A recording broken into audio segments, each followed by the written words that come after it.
Make yourself comfortable.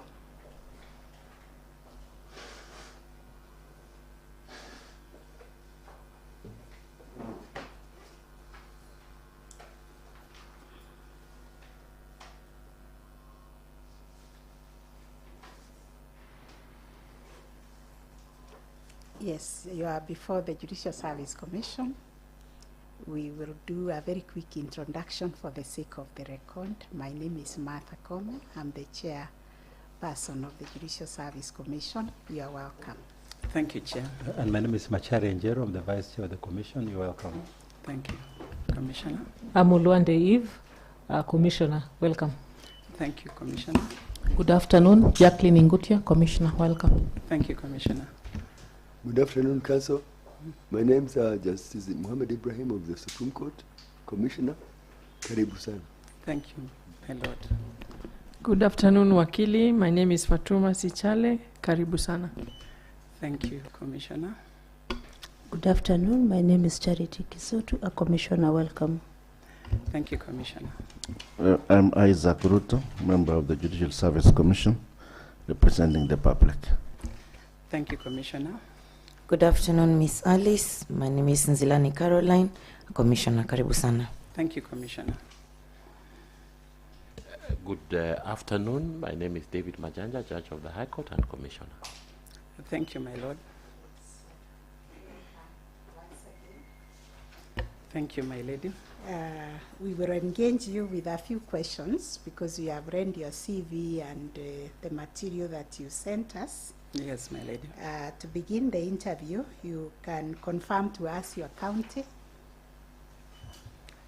My lady, my name is Alice Chepngetich Soi Bett.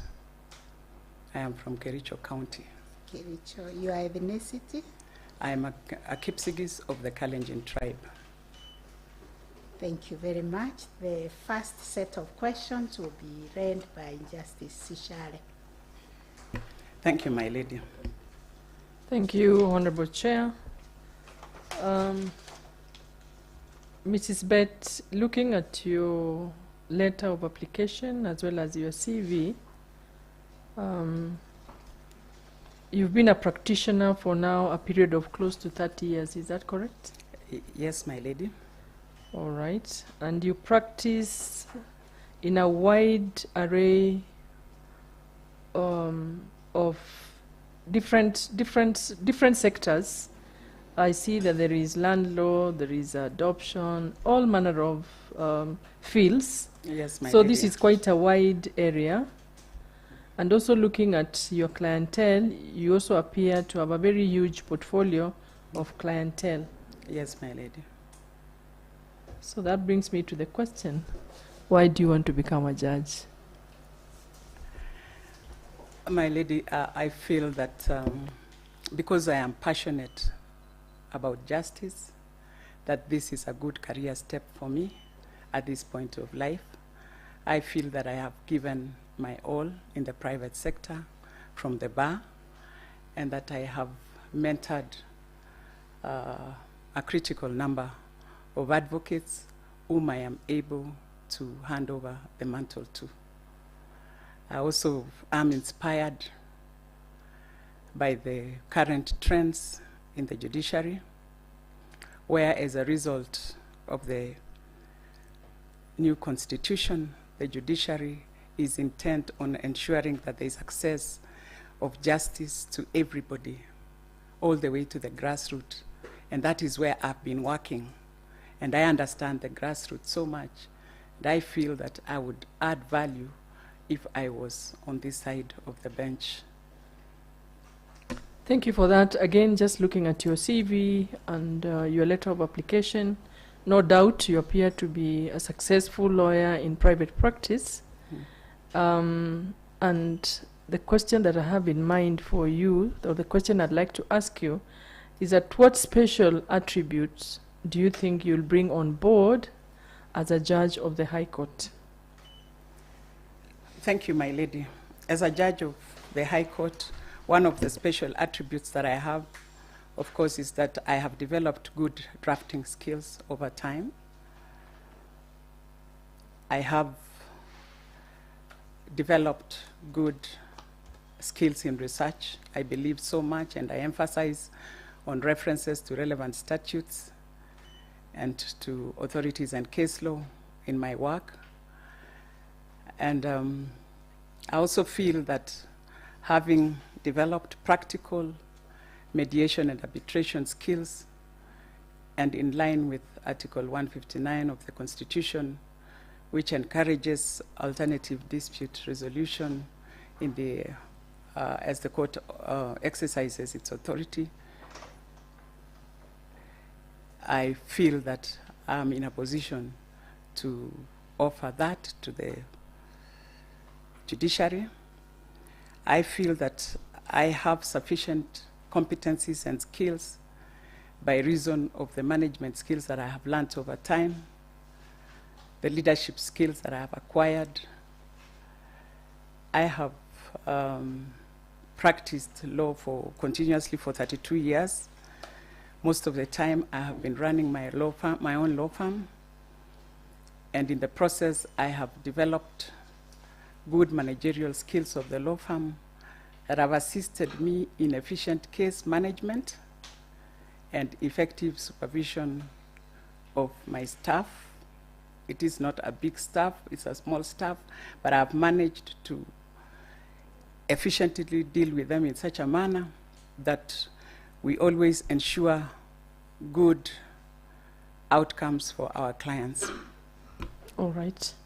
Now, one sharp contrast between an advocate in private practice and a person who works in the judiciary as a judicial officer or a judge is that for you to be able to have the kind of clientele that you have, you must actually be a people's person, able to interact, able to socialize, meet them in meetings, whether social or otherwise.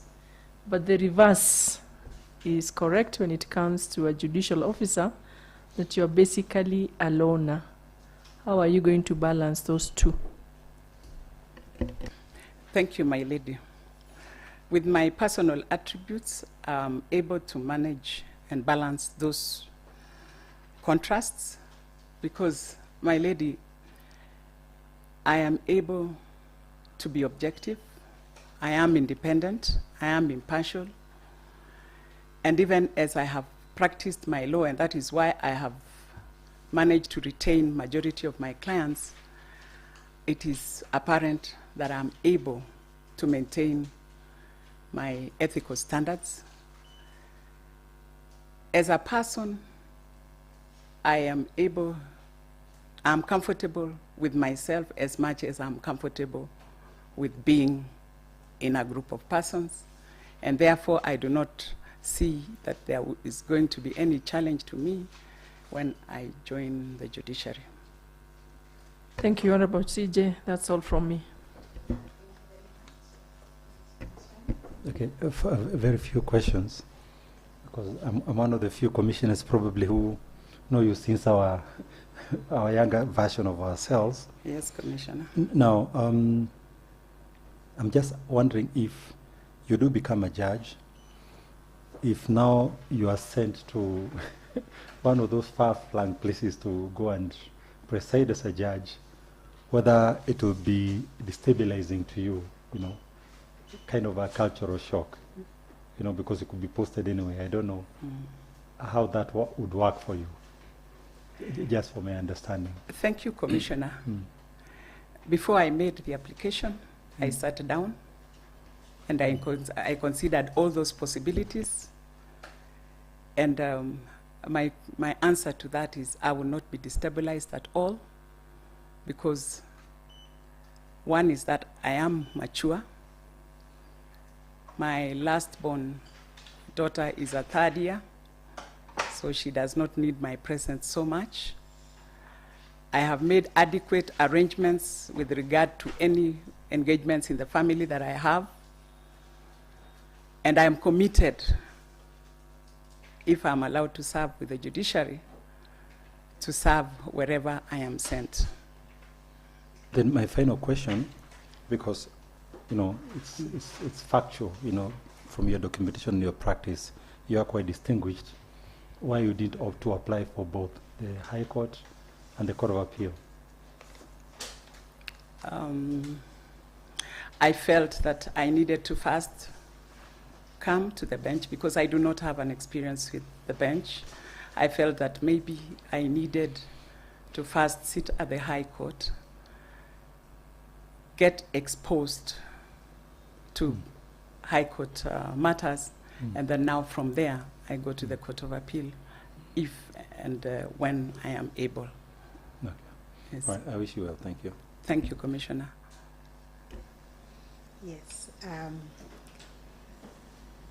My questions will go into the institution of the judiciary. And the first one, I want to know from you why you think the independence of the judiciary is always under challenge, despite the very clear provisions in the Constitution that entrench it. Why is the independence of the judiciary under challenge? Thank you, my lady. First of all, it is evident that most of the challenge that the judiciary faces are from external forces, and more particularly from political forces and maybe the executive. I feel that in view of the fact that the judiciary is committed to purposive interpretation of the Constitution and ensuring that the Constitution is live at all times, and that the judiciary is committed to developing the law to the extent that it gives effect to fundamental rights and freedoms where it does not, then it rubs the wrong shoulders. And at times it is felt that the judiciary is overreaching itself in making certain decisions. And sometimes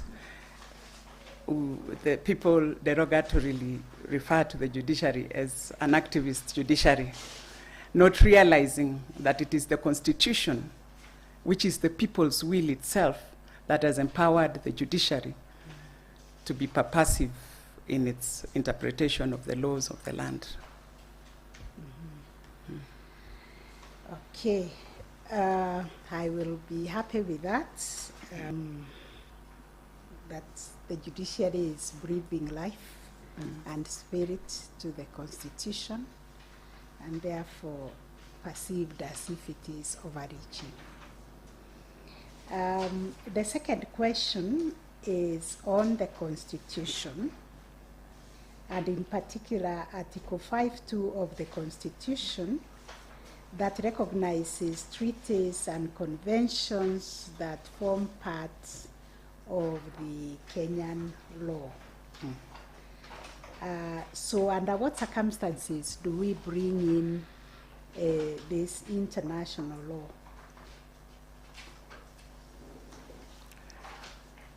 Thank you, my lady. My understanding is that it is under circumstances when the court is interpreting and applying the Constitution that many times it is necessary to bring in the treaties and conventions, particularly where local jurisprudence is not yet fully developed, and even where it is fully developed, in order to buttress the position of the courts. So under our system of laws, what is the place of the international laws? The international laws are part of our laws, and the treaties and conventions that we have ratified are also part of our laws. And so in applying the Constitution, in interpreting the Constitution, the courts are enjoined to apply these international laws, treaties, and conventions. Very well. The next question, and it's follow-up of what Commissioner Mashari has asked you about your being judge ready to serve this country, which is really commendable. I want you to tell us if you are successful in this venture and you are sent to a station, what would you do to make that station efficient, effective, and responsive to the people? Thank you, my lady.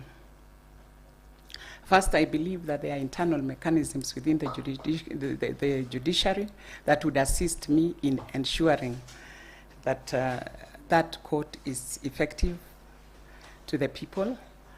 What I would do is that I would go to the manuals and the policies and guidelines and any other documents and statutes that will help me in managing that station. I would also, in my own capacity as a judge and in my conduct of my matters, I would embrace alternative dispute resolution.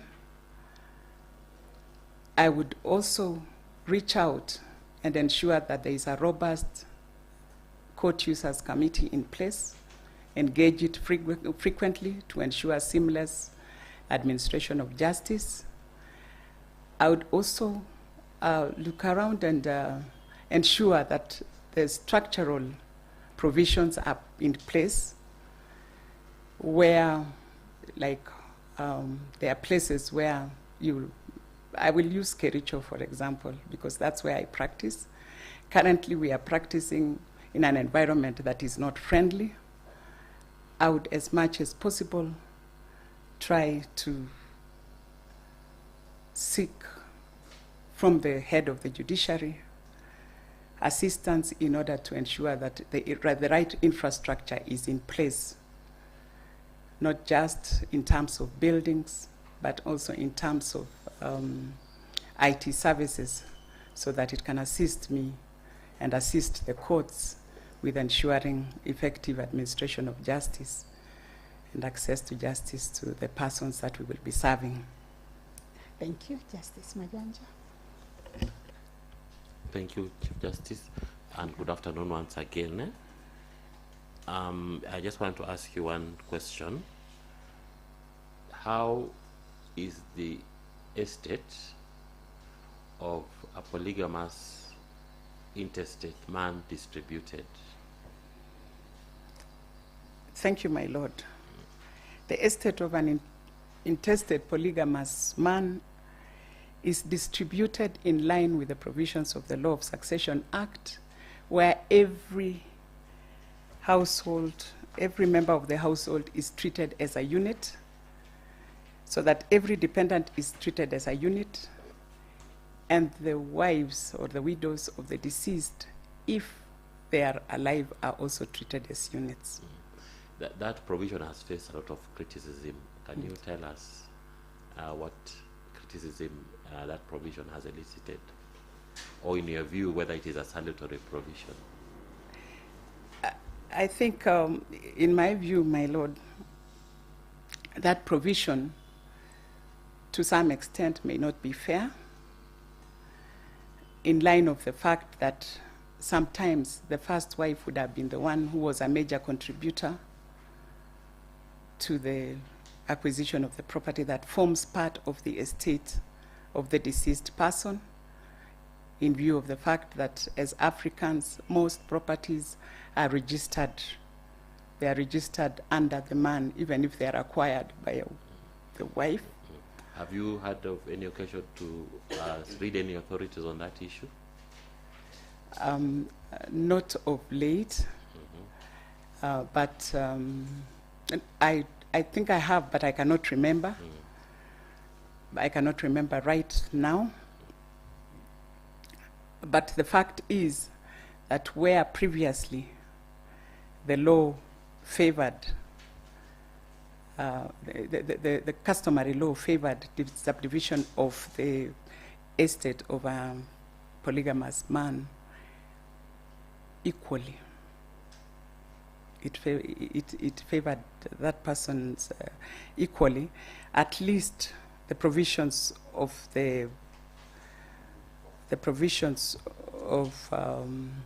the Law of Succession Act have tried to assist that. Okay. Yes. Thank you. Thank you, my lord.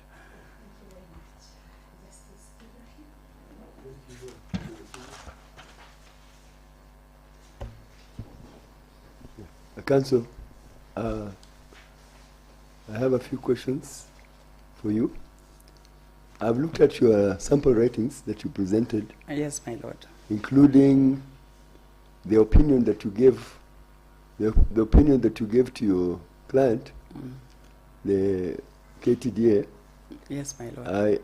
I like the way you structured your opinion. Yes, my lord. And that an opinion is almost akin to the way you structure a judgment. Yes. But for you, for the purposes of my question, now you'll not be addressing your clients or the part or the court, because now you normally do your pleadings, you do your opinions to your client, and then your pleadings to court, and you also argue. Yes, in your submission, using your submissions. But this time, the audience is different. It is the parties, and finally, the judgment will speak for you yes, in terms of the public reading. Mm-hmm. So how do you intend to outline and write your judgments? I'm sure you are preparing in case you are appointed. Yes, my lord. Thank you. In preparation of the judgment, I would,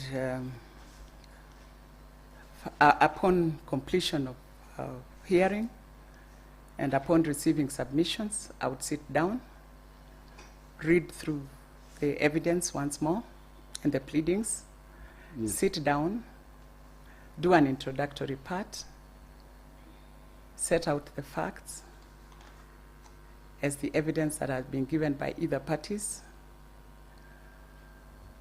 set out the key issues for determination, then analyze those issues for determination, then eventually I give or render my decision based on the analysis that I have made and the conclusions that I have reached. Okay. How do you carry out your research? Because for me, writing and submissions is almost similar. You apply the same tools, and you use research methodology and so on. But how do you normally carry yours, and how do you intend to, let's say, employment dispute? My lord. How do you intend to do your research? Thank you, my lord. I think what I left out earlier on was that I would also consider case law in rendering my judgment. I would look at past authorities. So in order for me to carry out my research, I think research these days is made easy because we have the ability to conduct research online, the Kenya Law Reports, and other law reports from other jurisdictions, which in my current station I do not really have I do not have access to, but I believe that when I get to the judiciary, I hope that I'll have access to those reading materials from other jurisdictions.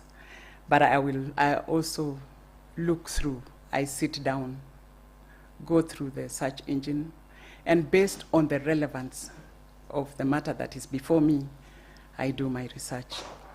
Sometimes I also talk to the pupils that are under me.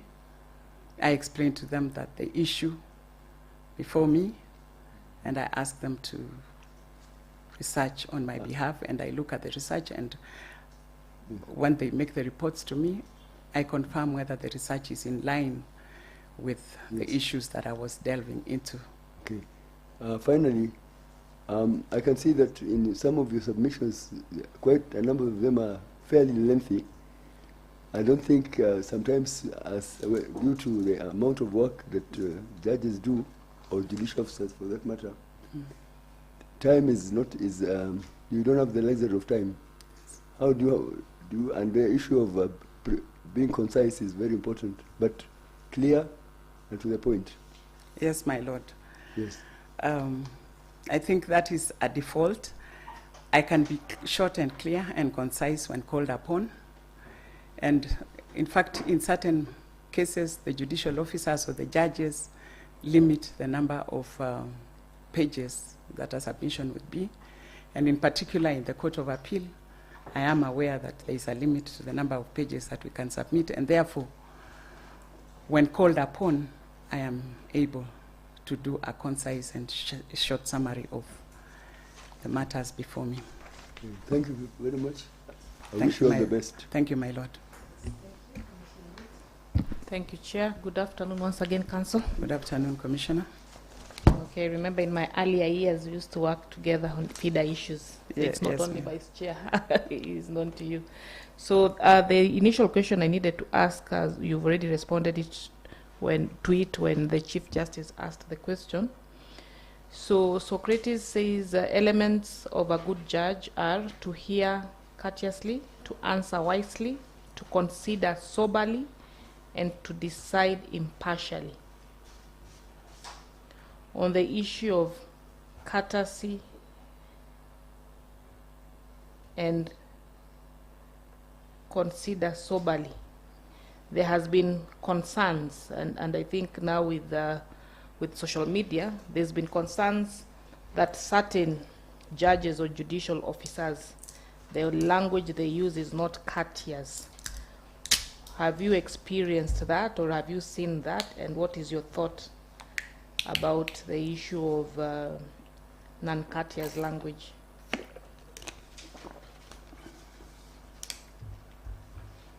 Thank you, Commissioner. In my 32 years of practice, of course, I have come across several judicial officers and judges, some of whom have been less than courteous in their dealings with us. But I find that it helps when I understand the temperaments of the judge. Sometimes some of those judges are undergoing very serious personal issues that we may not know. And therefore, I try as much as possible to be courteous with them also. I do not return the fire with fire, so to say. I address them respectfully. I am humble. Naturally, I'm humble, so I address them humbly. And a lot of times, I find it helps. We had a judge in Kericho at one point where people were not understanding how he would get along with me. But he would get along with me because I gave him due respect. And I think this springs from my jurisprudence, that I need to understand the temperament of a judge, and I need to understand their leanings in order to know how to deal with them. Nonetheless, as a judicial officer or a judge, one should try as much as possible to be sober and to be respectful, because that would be upholding and promoting our principles and values as espoused in the Constitution. Okay, so you have mentioned that at times judges or magistrates are handling personal issues, and this then becomes visible when they engage with litigants. Yes. So how would you ensure that, in as much as you've said that you're a courteous person, which I know that as a fact, how would you ensure that personal issues does not affect your work as a judge? Thank you, Commissioner. For me, over time, I have developed my character. I have worked on my character to the extent that I am able to disconnect my personal feelings from the work that I do. And it was born of the fact that some of the employees that I've had in the past have let personal issues spill over. For example, there was a time I had an associate to whom I would send clients, and they would come back and tell me, no, I do not want that advocate, and I would ask them why. So one day I went to sit down, and I found out, and the advocate broke down, and I found out that she was going through so much. And it is born of that I decided to work on myself, so that I'm always conscious as I deal with members of the public that I need to ensure that I am courteous, I am respectful at all times. Even as I deal with my clientele, there are those who will come and accuse you falsely, sometimes of delaying their matters, sometimes of colluding with the other side, but I find that I'm able to maintain my cool and I'm able to handle them in a manner that will resolve the issue amicably. Okay, thank you. Let me just try and inform you of how the life of a High Court judge, I'm not one, but having sat at the Commission, I'm able to understand how their life is. So averagely, a judge is expected to hear 1,200 cases per year. They're expected to write judgments within 60 days. Judges carry their files in meetings, at home. They do not have a social life. You have indicated rightly that a station like Kericho, the infrastructure is not sound. So you'd find yourself in a station with not very good infrastructure. Are you ready for this? Yes, I am, Commissioner. Okay. As I said, I have given much thought to it, and I am ready. Okay. Thank you, Commissioner. Thank you. Lastly, I see you are also a director at a hospital. Yes. So once appointed, how would you ensure that there is no conflict between your role as a judge and anything that can come out of that hospital, any legal issue? Thank you, Commissioner. I've already made arrangements, and if appointed, I will hand over the helm of the hospital to somebody else in the family. I will remove myself from anything that is likely to conflict with my duties as a judge. Okay, thank you. That's fair enough. Thank you, Chair. Thank you, Commissioner. Thank you. All the best.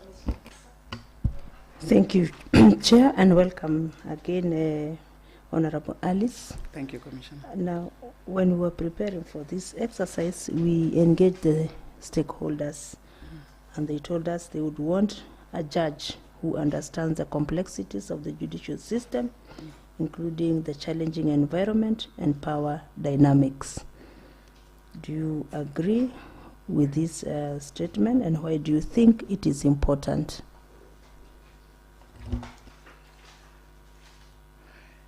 Thank you, Commissioner.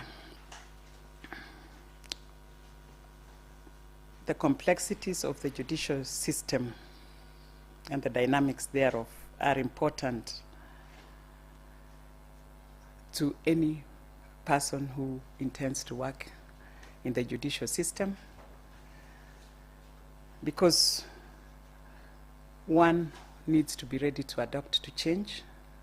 One needs to be ready to adhere to the work ethics and the integrity of the institution. One needs to be ready to embrace new developments, both in the law and in the society, because we have a dynamic society where their values keep changing. And unless one is ready to adopt to those, then that person is not able to fit into the judicial system, Commissioner. I hope I have answered. I hope I got it right. Okay. Now, fair enough. Now, explain how the role of the judge has changed from that of a traditional judge, as we have always known.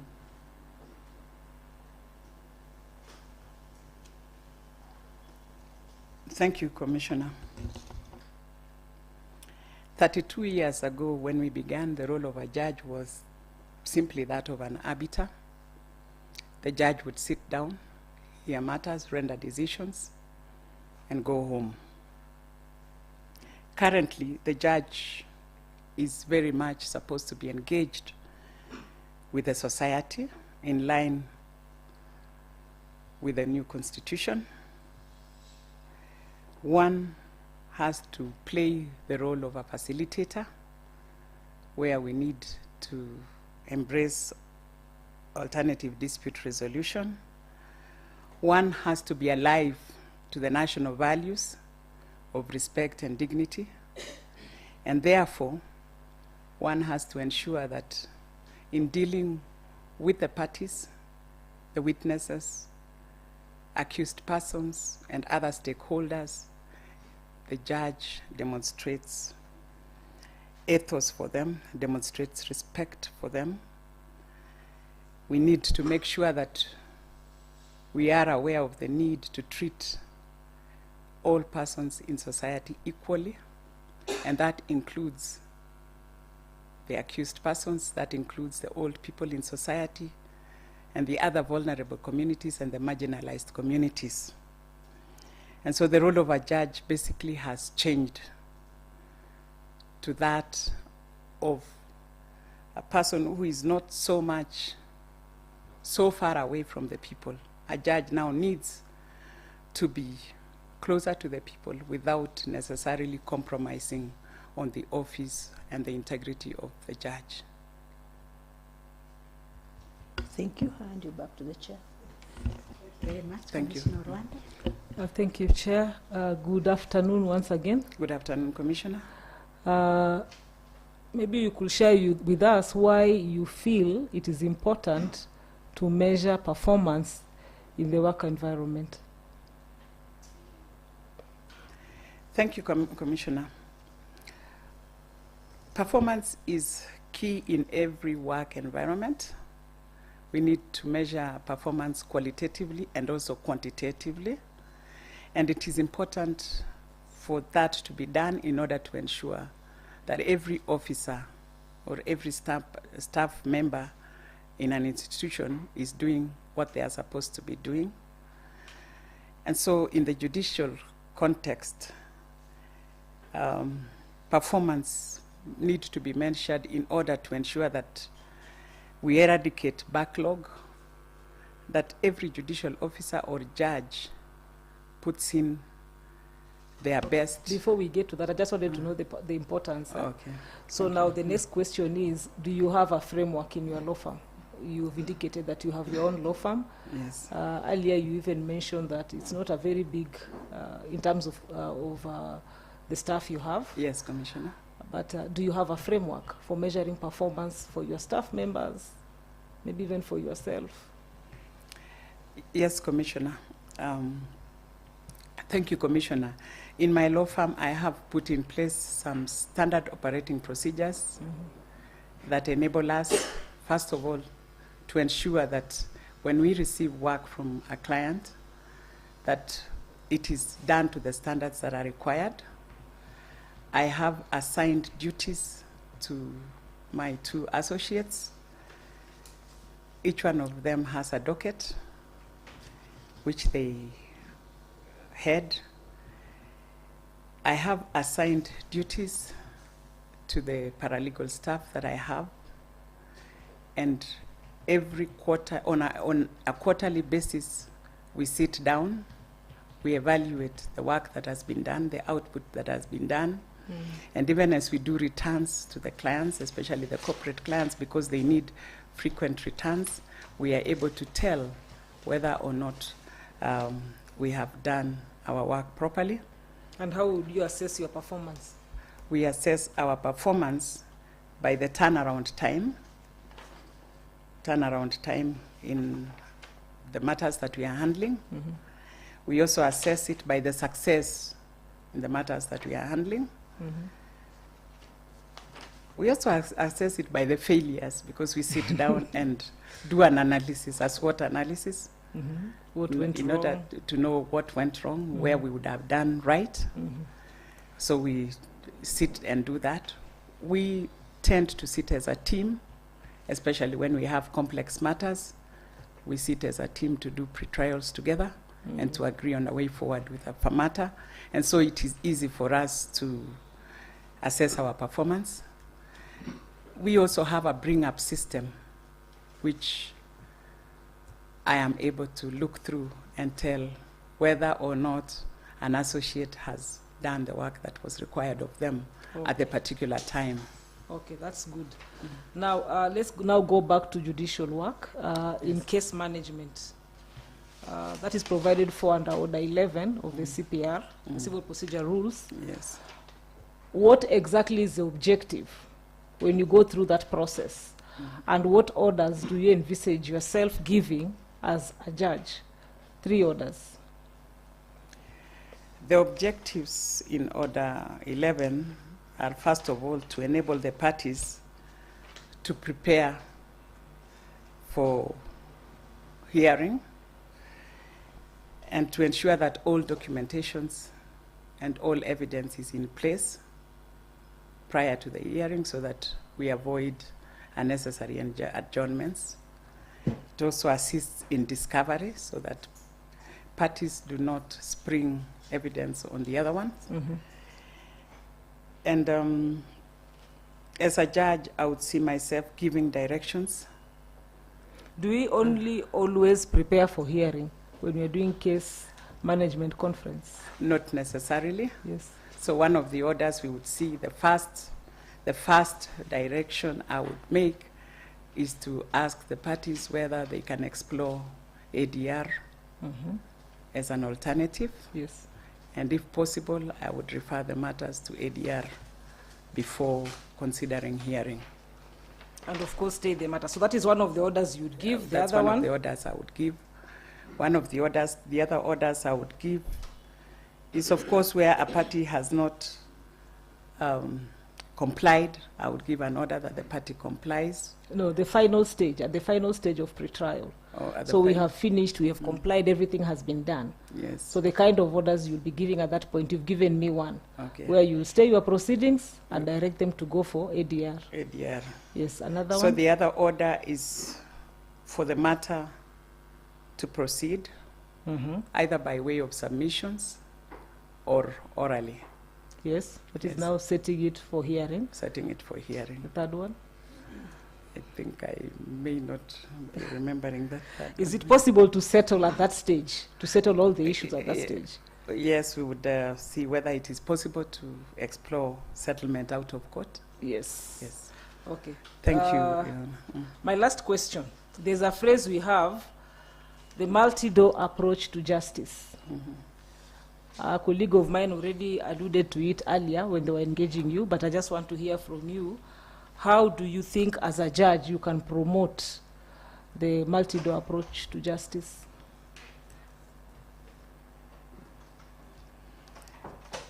I think one of the key issues in promoting multi-door approach to justice, from where I sit as a practitioner, is first of all, I would need to ensure that the Law Society of Kenya itself is amenable to the multi-door approach to justice. Your Honor, you recall that there was a lot of resistance to what you call the judiciary kiosk at the Huduma centers. There's been quite a lot of resistance also, even to mediation.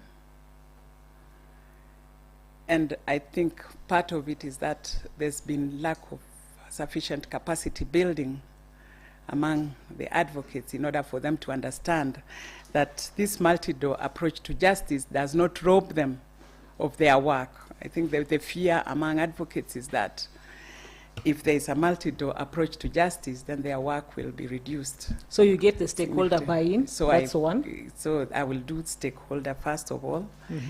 Secondly, I will engage the parties themselves that are before me to ensure that they are amenable to the alternative approach to justice. And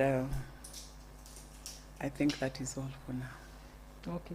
What if parties who've attended an AJS session come and say, hiyo ilikuwa tu wazee, now I have come to the proper court for justice? Thank you, Your Honor. Yes. I think with respect to the ADR, I would require the parties to first of all distill the issues before them, so that those issues that they have agreed upon, they can sign a mediation agreement on those issues. And then whatever else is still in contention can be referred to the court. And as a judge, I would sit down and do a hearing based on those issues. Yes. And, Would bring you have quick resolution. misgivings enforcing an order or a decision from that process? for example, AJS, would you have a problem enforcing such a decision? I think it depends on how it was done. I would need to understand from the parties that they understood the process, that they volunteered to undergo that process. And then I would also need to get it from the parties that they are comfortable, that they understand the outcome of the process itself. Okay, thank you. Thank you, my lady. Thank you.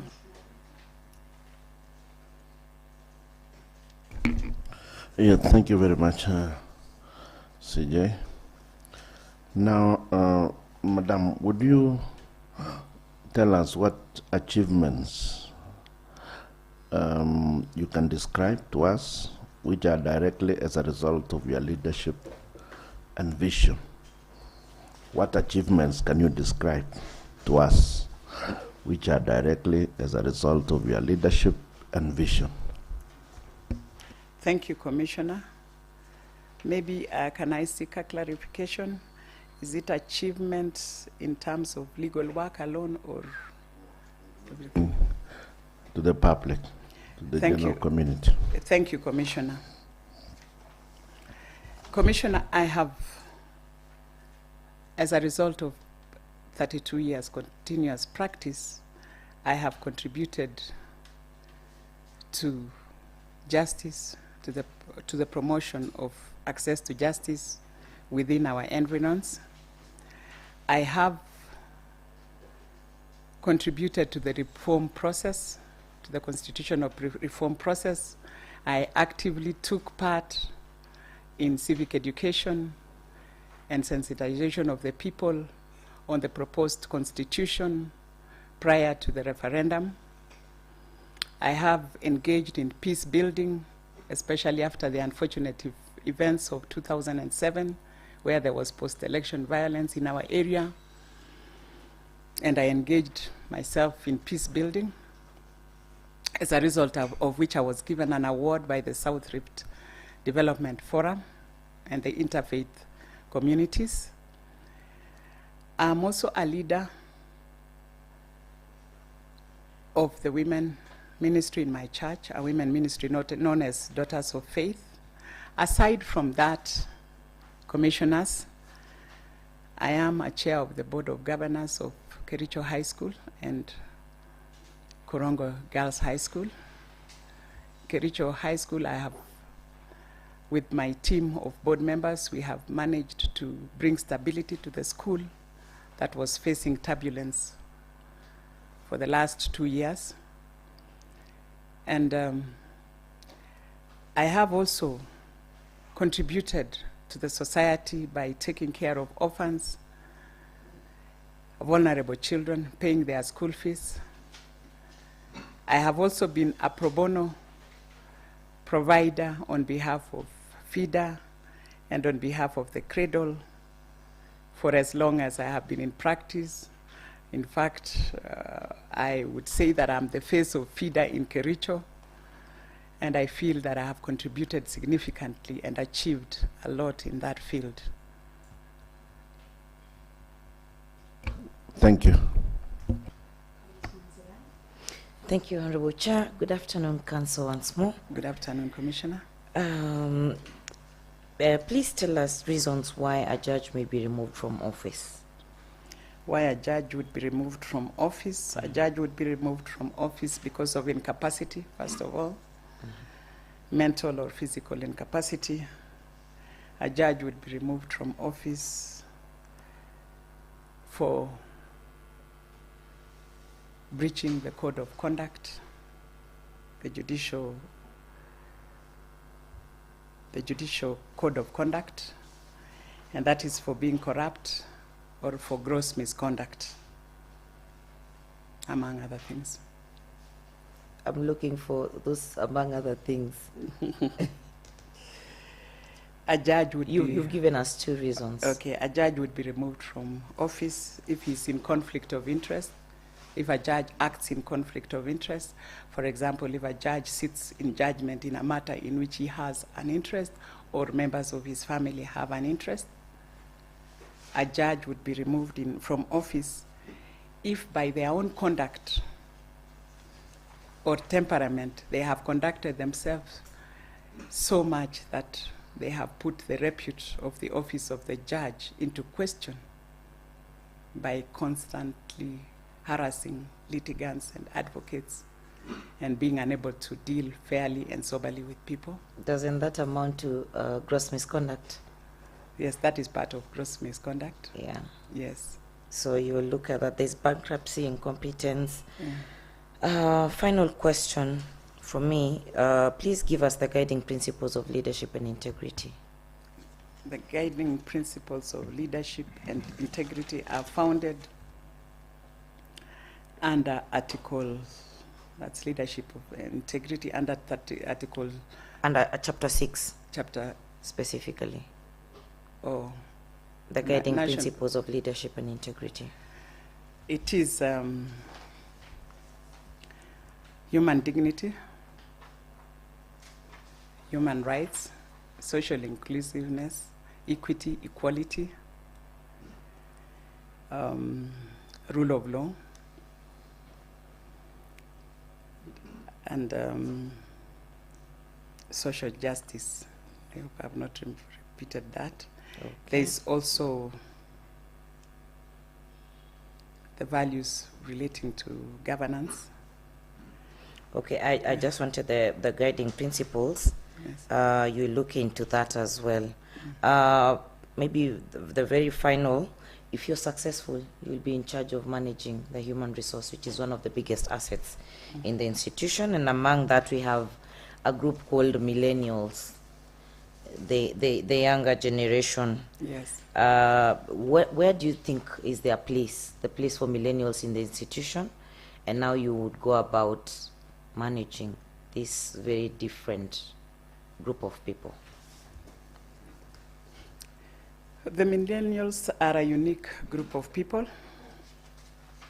One is that they have skills and competencies which a lot of the older generation do not have, especially in IT, and they are very instrumental in the administration of justice. But secondly, they are also restless, and they tend not to stick to rules and to times. So in order to manage them, first I would make sure that I have frequent meetings with them where we explore how to make their work environment better. I would ensure that as much as possible within the confines of the work environment, I give them ability to engage freely and flexibly, so that if there is work that they can handle at night and it is allowed by law, I allow them to handle that work at night, because I'm aware that many of them do not like working during the day for some reason, which I'm yet to understand. But so I would make sure that I accommodate them as much as possible and give them a good working environment. And also, I also affirm them, because they need a lot of affirmation, so that they understand that they are an important cog in the wheels of justice, rather than just appendages thereof.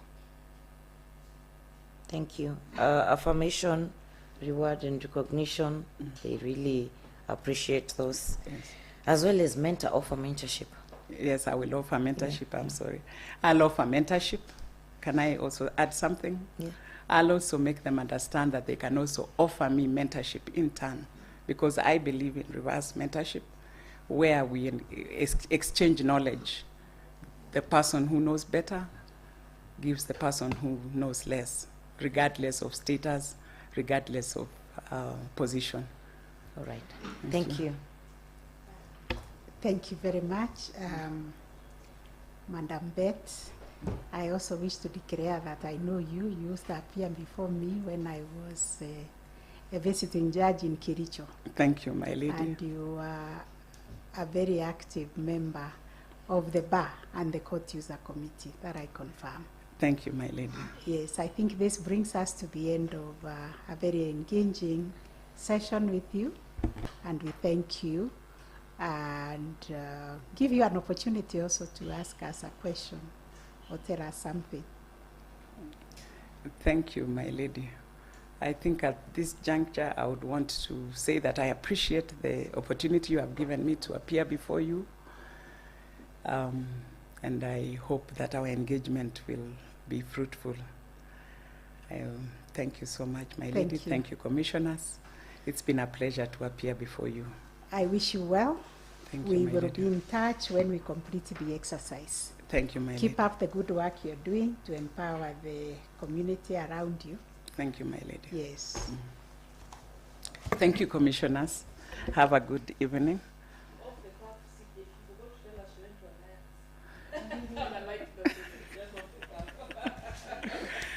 I think it has become an old joke. Yeah, I went to Alliance, and I think I know Honorable Majanja also went to Alliance. We Alliance people tend to know one another. Yes, thank you. But I think that is not my pride. My pride is that I'm passionate about justice, and I have tried as much as possible to do my work the way I have learned. I've tried and to walk in the light, yes. To walk in the light, yes. To walk in the light, and being strong to serve. Thank you.